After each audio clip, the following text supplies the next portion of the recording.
Hi there, I'm Sib Law. I'm the official host of ITVFest. I'm also chair of the International Academy of Web Television and proud to be sitting up here with these fine people. Today we are talking about being funny to pay the bills. And I was going to make a hair joke and then was told I'm forbidden from making hair jokes. And I think you guys are forbidden too. So no hair jokes about toupees. So we're talking about comedy here. And clearly, I'm not the funniest person on the panel, but these people are quite funny, and they all have a history of being funny. And so what I'd like to do is have them introduce themselves a little bit and say why comedy is important to them. Hi, I'm Dan Milano. Do you want to know things about my past as well, or just why comedy is important? We want the entire sordid history. All right, well, there's quick things. I used to work at ChipJab.com, the delightful animation studio that had funny political shorts and e-cards of all sorts. And then I recently moved over to DailyMotion.com, which has a whole variety of video content, but also has a great comedy section and lots of comedy web series. And to me, comedy is great because, and it is important to me, because you can tell great truths through it, and it's the perfect way to start your day. Like, I've always kind of been obsessed with starting my day with comic strips, just so, like, it's a good start to your day, and a good end to your day as well. Like, yeah, I end my day with late night comedians. So I feel like if a day is bookmarked by comedy, it just makes your life much better. So do you have like a page a day like video calendar? You like rip off a new video every day? That was the old school way. Now it's just you check your subscription box. You know what's been uploaded over the last day or so, and you can catch up on really in the morning catch up on last night's stand-ups and last night's monologuers when it used to be at night. And at night I catch up on all the YouTube content that's been uploaded throughout the day. So it's kind of swapped. Are you allowed to say YouTube? Yeah, I can say it. We're not like arch enemies because there's no overtaking Google, but we're another site that has its own happy properties. Very cool, very cool. Jennifer. Hi, I'm Jennifer Weeden. I'm an actor and in recent times have started writing and producing. I have two projects here at the festival. They're both mom-related, Slummy Mummy and Double Leche, which Sib is also a producer on.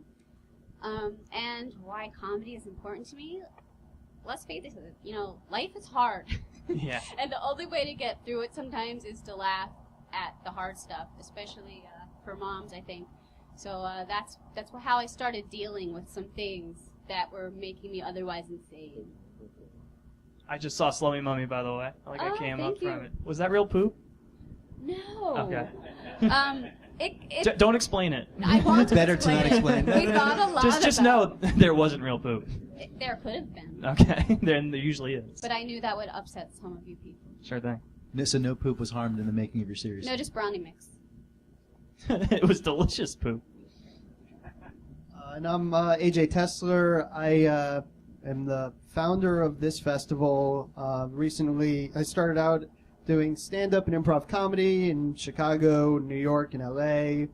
Did some colleges, realized I was really bad at it, and now I'm a producer. I'm the head of production at Jash.com, which is Sarah Silverman, Michael Cera, Tim and Eric, Reggie Watts' YouTube venture. We also do the Video Podcast Network, which is Adam Carolla, Norm Macdonald, Doug Benson, do live talk shows all through YouTube.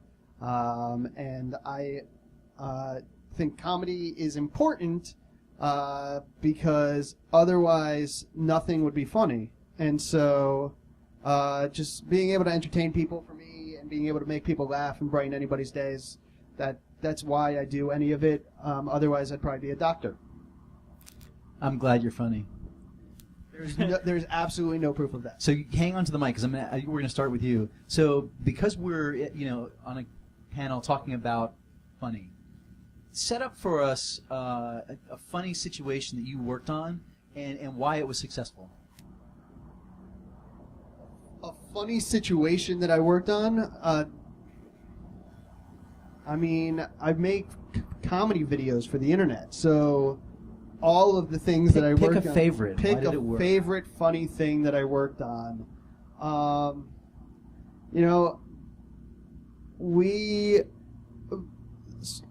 from kind of my purview of the funny videos that we make, the funny things that happen are behind the scenes, and what ends up happening on the screen never quite makes me laugh as hard as the stuff that had to happen in order to get us there.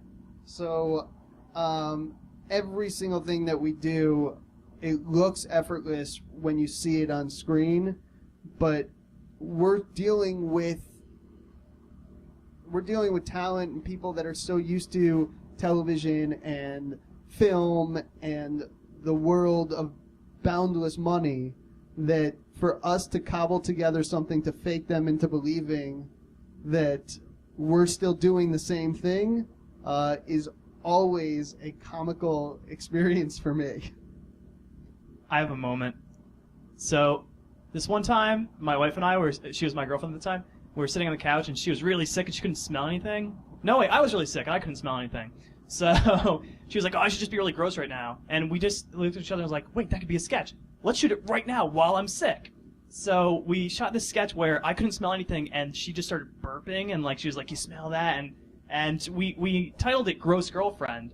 And I didn't realize it, but she's now the #1 Google search result for Gross Girlfriend. It did like way better than we thought it was gonna do, and like turned out into this thing where like now she's kind of known in some circles as the Gross Girlfriend. And I wifed her since, and at our wedding ceremony, the maid of honor actually spoke of it, and she said that when she saw the Gross Girlfriend video of my wife vomiting on me and farting on me, she knew that we were meant to be. So I feel like, yeah, comedy, like that was important. It's a good fit. Yeah. Jennifer. Dual mics. Whoa. I think the funniest experience I sort of had was when filming Slummy Mummy. I have to give you a little background. I grew up being a kind of dramatic actress, and I also did a lot of beauty pageants when I was a girl. So it was all about like being poised and proper and looking nice. And then when I wrote this funny thing, I realized that what's funny is the uncomfortableness and the embarrassment you don't want people to see. So when we were filming the first scene of Slummy Mommy, I have a breast pump on, and I look terrible, and there's a scene on the toilet, and I thought to myself, well, I'll wear a robe between shots when I'm setting up shots and I'm talking to people, so they'll take me more seriously. But of course that all flew out the window because I'm running around like trying to do stuff, and I just realized like this is sort of my nightmare of how people see me is also what they find funniest. That's awesome. That's kind of an interesting backward segue into my next question, which is, how does sexy make us laugh, and how can it go horribly wrong?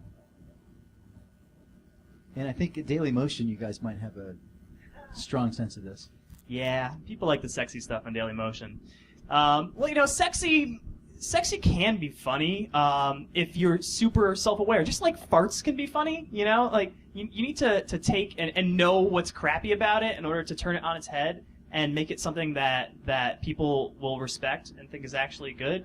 But so many YouTube thumbnails are just the sexy girl, and they put someone really sexy out front just because they know it'll get clicks, but maybe it doesn't have like the comedy chops behind them. And I find it the best when the sexiness comes with a background in comedy already. When you've got someone who's hit the stand-up routines and work night after night and really like has connections and is a funny person genuinely, instead of just cast because they're super sexy and then thrown into a comic role. So I feel like that's how it can go right and how it can go wrong. Yeah, I mean, I think that awareness is super important, that if you are trying too hard to be sexy, you're not going to be sexy. If you're trying too hard to be funny, you're not going to be funny. But if you're trying too hard to be sexy, you could be funny. I think it's kind of the way that would work. And I think self-consciousness is one of the least sexy things. So, that's why somebody that's funny can be really sexy at the same time.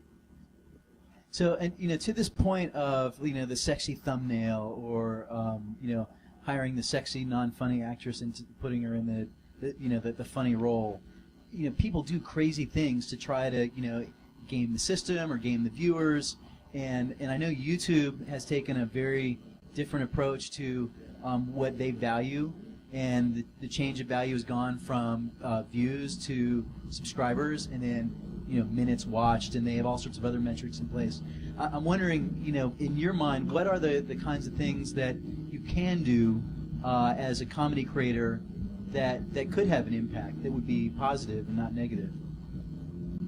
Right away, you saw when YouTube started to get involved in the thumbnails, and they realized that people were abusing them, they gave you an option to flag the thumbnails inappropriate because it just didn't make sense. Not even that it was like an inappropriate image to see, but just because it was gaming the system. So I think within those few months that happened, a lot of people played with the idea because it was kind of like a funny new thing, and they would do the fake out thumbnail where they would flash one screen of what the ridiculous thumbnail is, and be like, see, that was totally part of this sketch, and like kind of turn it on its head. So I think that's kind of one way.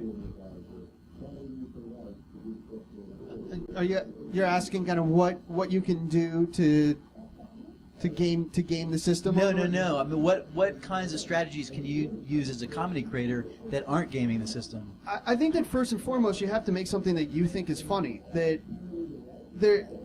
So many people go try to please an audience and try to make something that they think that other people are going to think is funny, but that's never going to be satisfying creatively for you. That's never gonna get you an audience who wants to return, because it's pandering. You got to make something that you believe in, that you think is funny, and if you do that, and you do that consistently over and over again, and still people aren't watching, then maybe you have to rethink what's funny. But until that point, you just got to believe that funny, and that people can find that from there.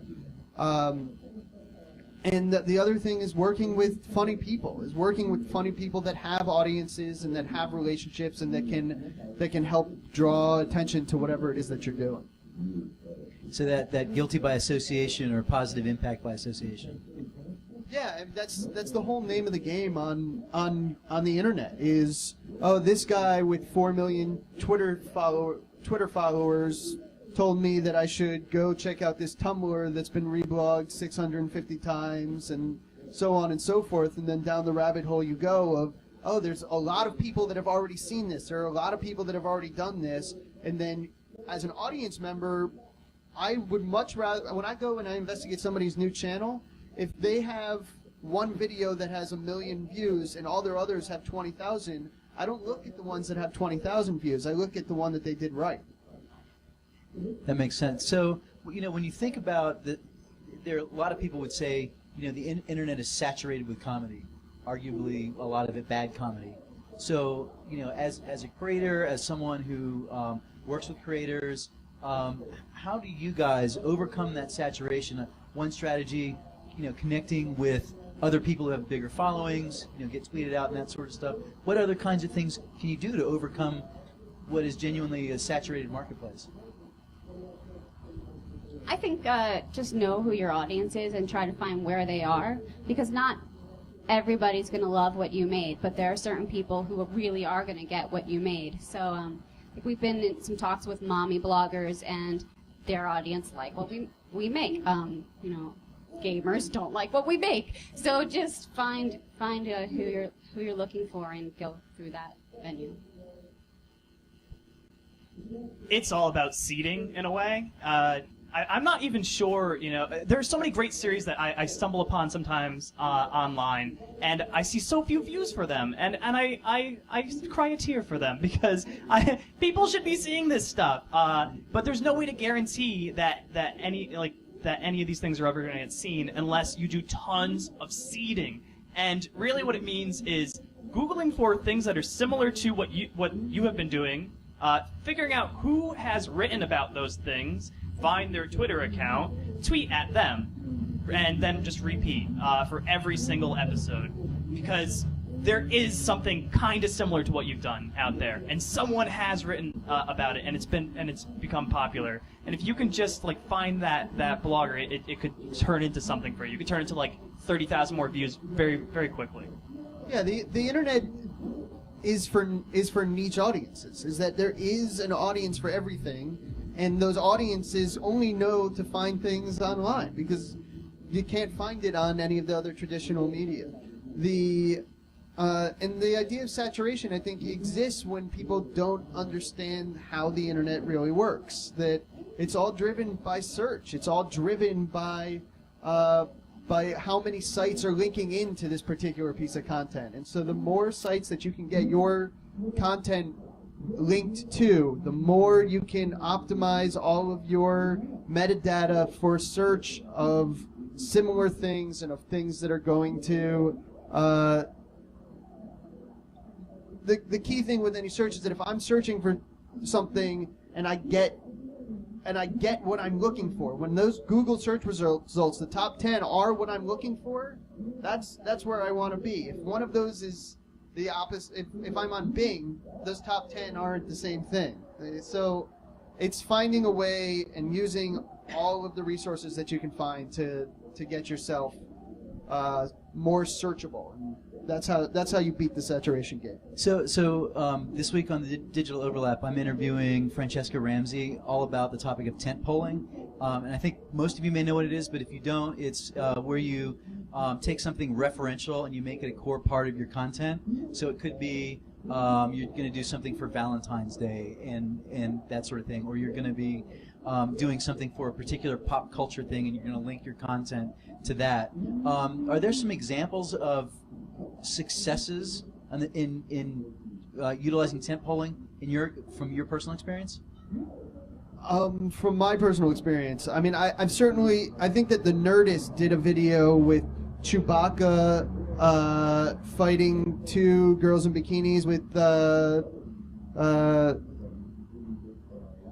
sorry, I'm not enough of a Star Wars nerd to even remember lightsaber. Lightsaber? That's a word. Sorry to everybody on the internet right now. Space I'm embarrassed for myself. But then that came out right around the same time that the J.J. Abrams announcement was made that he was going to be directing the next. So everybody who was searching for Star Wars at that time was also getting this piece of content. And anybody who was searching girls in bikinis was also getting this content, and anybody who was searching space swords was also getting that content. So right there, they kind of hit that sweet spot of timing and big events and big things that the internet really cares about. So that's why that video ended up being very successful. Was that deliberate tent polling, or was that a happy accident? I don't know. But I mean, I think that video would have done well regardless of the timing. But I think that it certainly helped push it over the list. And then you find yourselves being blogged about because and it comes up as related search terms when people are looking for the J.J. Abrams thing or looking for news on that. So, it's just kind of finding a way to work your way in. Tent polling is so stupid important with this sort of stuff, to the point where it would be really, really smart to look at like a coming up film blog or site, and then pick something that's coming in like 2 years, like something that's coming in a year and a half away, and create it a year in advance. Because right now, if you went online today and you just looked around blogs, it'd be nothing but Breaking Bad parodies. Right now, because Breaking Bad is ending on Sunday, there is an overflow of Breaking Bad parodies. But if you had something ready to go at the top of the season, you would have been picked up much quicker. Once people realized, this is going to be a big thing at some point in the summer, they all started putting something into process, and then there's just oversaturation. When I knew that the Twilight series was doing really well, I looked ahead, and there's this great Film Drunk article called this actually happens in Twilight Breaking Dawn Part 2 or something like that. And I knew the movie wasn't going to come out for another year and a half, but I started going into production with a sketch right away. And not only did it get blogged about right away because I was the first person to even touch that material, but also it had a nice slow build as the movie came up. The trailer would come out. Oh, you can pitch people because the trailer just came out. I also have this sketch, and you can hook onto that. And then, it's opening weekend. It's another chance to throw it around. And then the fans find it, and it has another boost. So there can be such a great life of the video with tent polling. And even music also, obviously, it gets tricky because nobody owns the rights to these songs. And for the last 8 years, people have been abusing that right, and it's all getting cleaned up now. But if you know Lady Gaga is coming out with a new album and you know that she's going to release a music video for 6 of these songs, for you to go out and make Lady Gaga parodies, you're going to be able to get views. Now, is that the best content? Is that the funniest content? Is making parodies cheating and lazy comedy? Yes. But can you get views? Also yes. Yeah. Yeah, I mean, as I'm listening to this, I'm thinking as a creator, the challenge with tent polling is really that you have to be able to crank out the content really quickly. And the best thing ever would be able to, if you can forecast something and play to that. I actually went through an Entertainment Weekly at some point in July, and there was the next 6 months of movies laid out, and I went through pages with a Sharpie and circled stuff that looked like it had good buzz around it, like Ender's Game is coming up. There might be something really good to do there. No one's doing any Ender's Game parodies right now, but they will be, and you can tell because Harrison Ford's going to be in it, and the book was huge. So get those Entertainment Weeklies. So that was our first foray, I think, into the technical side. Use a Sharpie. Yes. Entertainment Weekly. Yeah. Two tools if you're trying to tempo. Yeah. I was pitching my friend who writes The Annoying Orange, and I wrote Blender over Ender's Game, so Blender's Game. And I took a photo of it on my phone and sent it to him. He didn't respond. And there's a video coming out next week. But it will be. It will be released.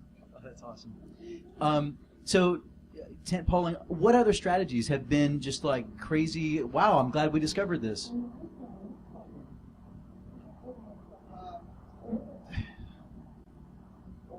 So one of the things that we did at the last company I was at, before I was at Jesh, I was at a company called Big Frame, and we were regularly, that's a YouTube MCN multi-channel network, and we were kind of looking to figure out solutions for all this stuff for all of our partners and stumbling on it on the one kind of owned and operated channel that we had. And the one thing that actually did work was we had this idea to make VFX the news. So we were basically taking this tentpole idea where there'd be some newsworthy event, and then in 3 days we would take that news story and make it explode, make blood come out of Barack Obama's eyes, whatever it was. And so we did this for the Democratic National Convention, and set it to the Gangnam Style song, and then we did it at the convention, and then anytime there was a new news story about the election, we would change the title of the video so that it would reflect on search and continue to stay on lists. And so that video ended up doing fairly well for us, just based on a little bit of adjusting on the strategy as we went. Now, would you consider that gaming with the title changing? Yes. No, I mean, it was still accurate. It was still, we weren't lying. So it went from President Obama at the National Convention to President Obama wins the election and celebrates, and he's dancing to Gangnam Style. I've been there. That happens.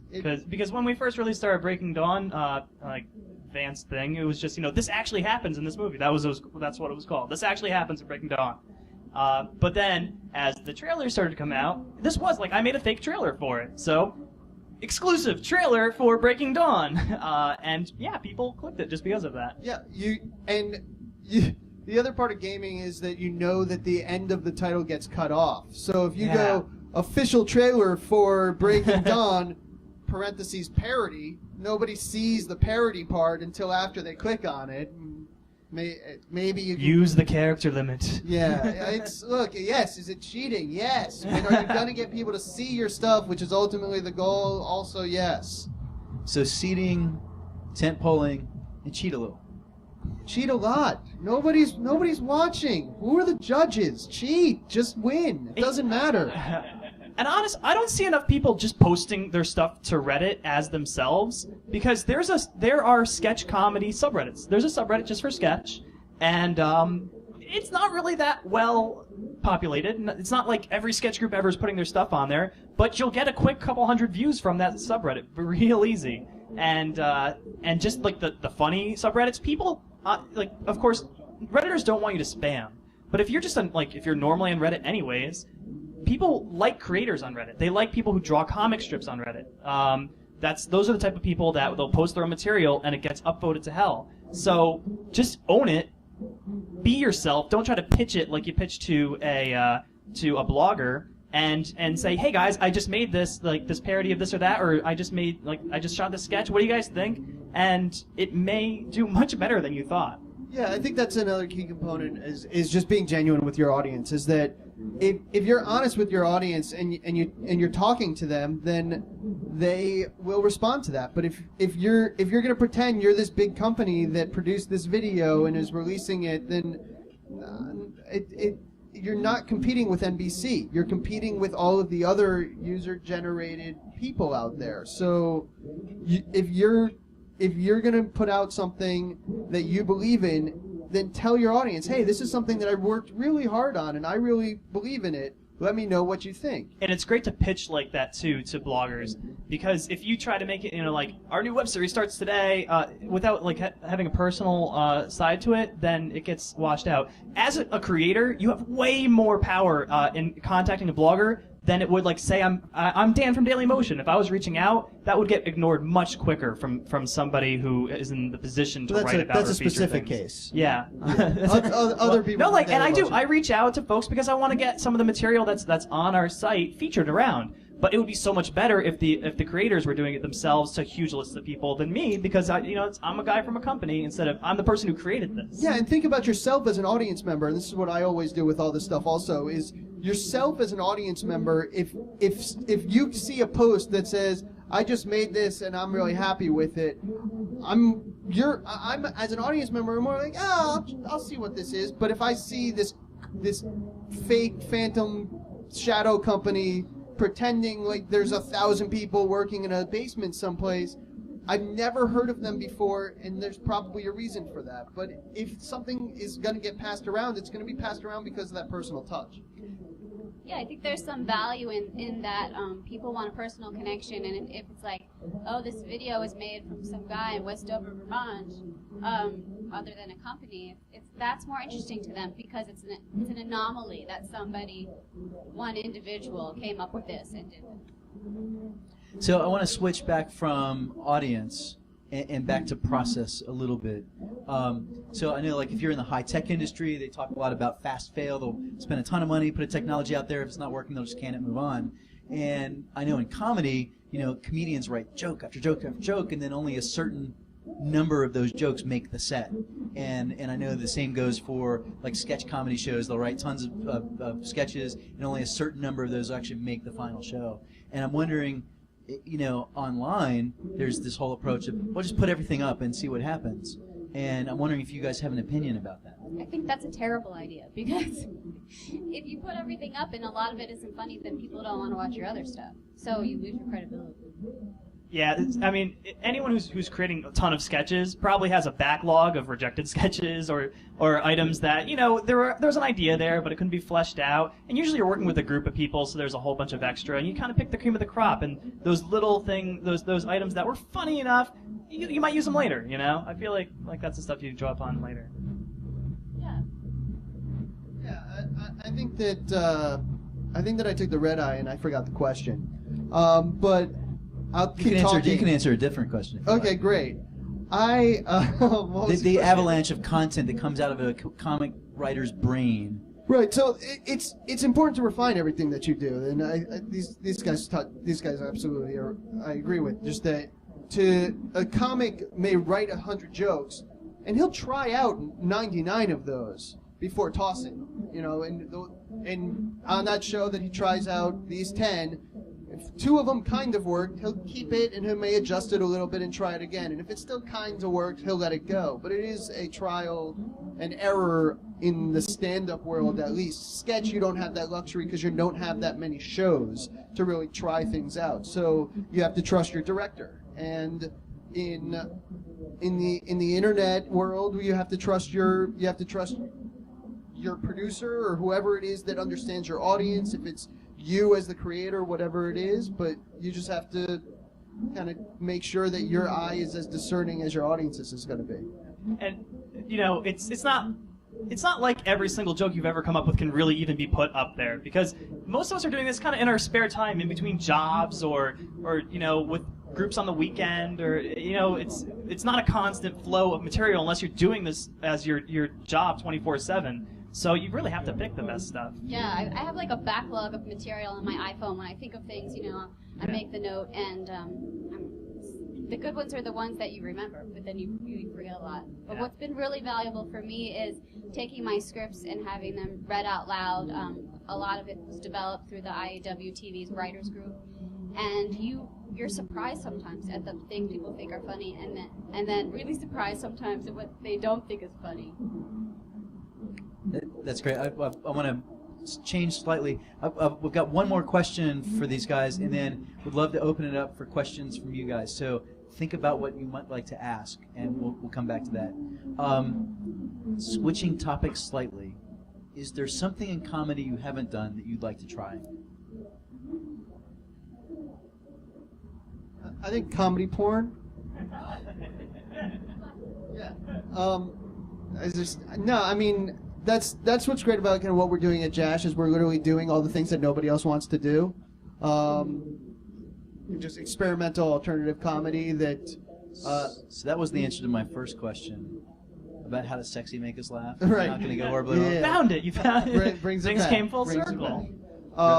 So, and that's the other great thing about kind of what the landscape is for distribution now, is that you can try anything and you can put it out there, and if you think that it's funny, then it has a chance of drawing an audience. So, is there anything in comedy that I haven't tried that I'd like to? No. And the things that I have tried, I wish I hadn't. That's a really good answer. I feel pretty much the same way.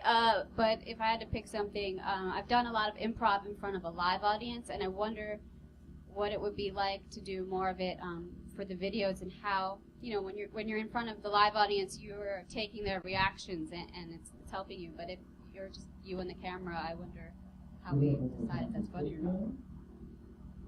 For me, there's always never enough money to create the things that I want to do, so I always pick the ones that are actually like feasible. But there are so many like areas of like animation or you know, music that I'd love to sketch out more. Particularly, man, I have this rap about Calvin and Hobbes that like I just don't know how to bring to life. Do I need a little kid? Do I need a puppet? Can I do it in Legos? It's just beyond my scope. But man, I'd love to do it. Minecraft. Yeah, completely out of Minecraft plots. I think the real answer for me is an action comedy feature.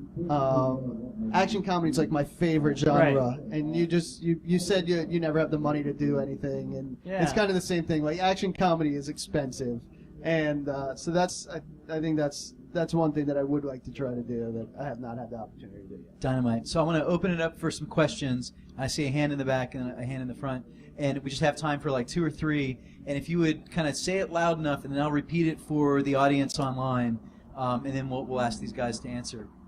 Yeah, I have a question for Jennifer. As a woman writing sketch comedy, when you're writing it, in your mind, inevitably do you think, how is this going to play to a woman's audience? Might it be offensive? Will the guys get it? Will they latch onto it? Or do you just write it and let the chips go everything? So the question was for Jennifer, and just so I can get this right. So the question is, as a female writing sketch comedy, is the audience solely in mind? Is that you're writing for a woman, or are you writing for everybody? Did I get this right? Yes. Okay. No, I don't specifically write for women, and I kind of hate that idea of that the genders have different senses of humor. Really, so I write what I think is funny. It has been a challenge with the show that Sib and I work on, Double Leche, because it's about awkward moments in breastfeeding and funny moments in breastfeeding. And as we were writing many sketches, Sib started saying they need a more feminine voice, because a lot of, even though females were writing them, we were writing a lot of boob jokes. And that was like, the guys thought that was hilarious, but the women didn't, even though these women were writing them. So to me, it's just you write what's funny, and you see who likes it. What's the best way to go about a partnership with something like Daily Motion or Jazz? Is it something where it's like the whole model of like querying or submitting, or is it kind of stuff that you guys have found in your I'm going search? to call out Daily Motion on the plan in the audience. so the question is, how would you go about partnering with Daily Motion? Yeah, or any site. Or That's or like you- that. okay. Obviously, that would be your area of expertise, I guess. Will you come to the stage and I'll give you my card? Honestly, Twitter. Find the person on Twitter. Follow them. Now they're like, oh, anyone in the position to make partnerships is going to check who's following them on Twitter. And if your bio on Twitter said, creator of this series, and there's a link to it, I'm going to watch it. And anyone who's in that position is going to as well. So there's the first step already. Now you've just followed them, and they're going to check out what you're doing. From there, if you have something specific in mind, check out their site, see what sort of content's on their site, and akin your content to theirs. Hey, I saw that the Kids Table is this great sketch comedy group that's putting up stuff on your site, and there's a Daily Motion Presents on it. So I was wondering if there's something similar we could do. It's as simple as a tweet, honestly. Since everyone's on there, you don't need to look for email addresses anymore, and you can start a conversation right away. AJ, could someone partner with Jash, or is that a all different entity? So we're an entire network. So there's Jash, which is really kind of that talent that I mentioned, and that's really all that goes on that network. But we do have other distribution channels. There's a channel called that we release content from, kind of people who aren't in our world. And I'll give you all my email address right now. It's aj@jash.com. You're welcome to email me. I think that partnerships with any of these, any of the websites that are putting out content, any of the studios or YouTube channels, it really is as easy as getting in touch with them. I mean, there is some standard query letter type of thing. There is always referrals are a lot better. If you know somebody that knows one of us that works there, say, hey, I ran into this person, they suggested I get in touch with you, even if it's a lie. Whatever it is, it's just some kind of personal connection is going to help, just like in any job interview, way better than a cold call. Also, if there's no response, typically that doesn't mean that that you should follow up every day. It just means that maybe it's not the right piece. Try again with the next one. I think that eventually the internet world will standardize a little bit more after a few lawsuits where people say, hey, I submitted that and you made it. But right now it's a lot easier access. Did I see one more hand? Yes. Of my cousins are, as far as humor, have been funny from a very early age, and I was wondering what your thoughts are. Do you feel that humor is intrinsic, that you're born with it, or it's something learned? Okay, so we're getting into this is a really deep question. Background: the audience member asking the question has a very large family, and some relatives have just been very funny from a very early age. Comedy intrinsic. I think that timing in comedy is intrinsic.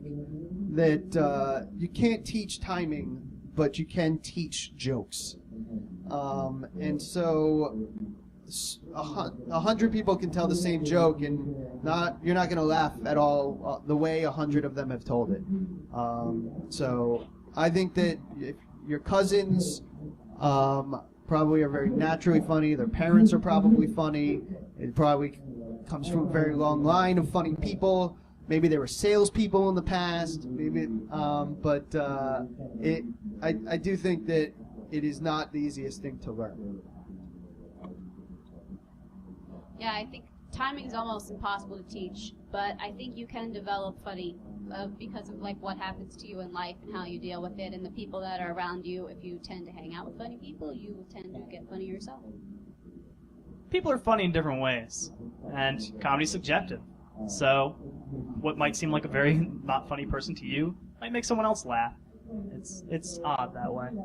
That's true, and I think that there's also different outlets for comedy. So if somebody is funny to tell jokes or in person or whatever it is, that is a very different skill set than somebody who might be a funny writer or somebody who is a funny cartoonist. Whatever it is, there's everybody can make somebody else laugh. In order to be professionally funny, there's a lot of other things that I think are important. So we have one last question.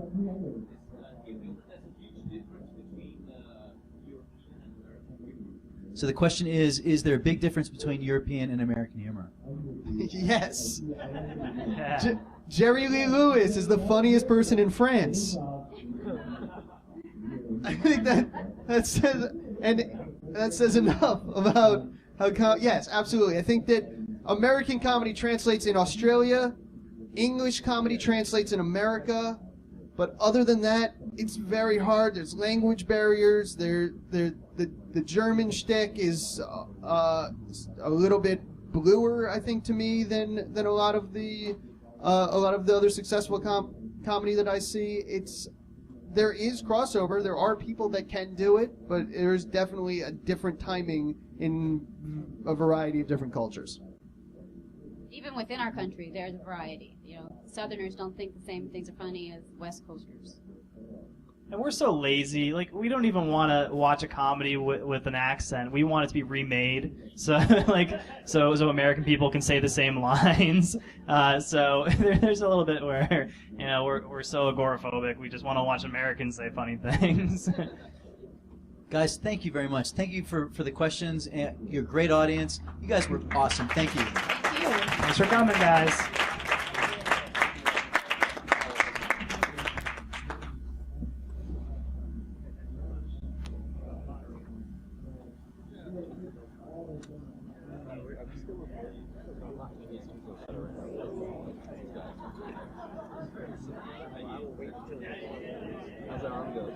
I've been switching arms, dude.